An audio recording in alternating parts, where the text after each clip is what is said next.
পিছনেই কাঞ্চনজঙ্ঘা রেঞ্জ পুরো দেখতে পাওয়া যাচ্ছে। এখন আছি আমি টংলুতে, খুব সুন্দর সানি ওয়েদার, আর সেই জন্যই খুব ভালো করে রেঞ্জটা পুরো দেখতে পাচ্ছি আমরা কাঞ্চনজঙ্ঘার, যাকে আমরা বলি স্লিপিং বুদ্ধা। খুবই সুন্দর একটা ওয়েদার আজকে টংলুতে। আজকে হলো 19th of January 2025, আর আজকে আমি আর আমার বন্ধুরা মিলে এসছি টংলুতে।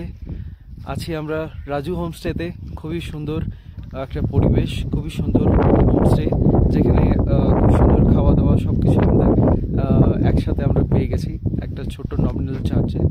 1200 টাকাতে ব্রেকফাস্ট, লাঞ্চ, ডিনার অ্যান্ড ইভিনিংয়ে স্ন্যাক্স নিয়ে পড়ে। একদম চারিদিক ফাঁকা, ট্যুরিস্ট খুবই কম, নেই বলা যায়, আমরাই আছি। আর এত সুন্দর একটা ভিউ আমরা উপভোগ করছি কাঞ্চনজঙ্ঘার। Good morning from Tonglu.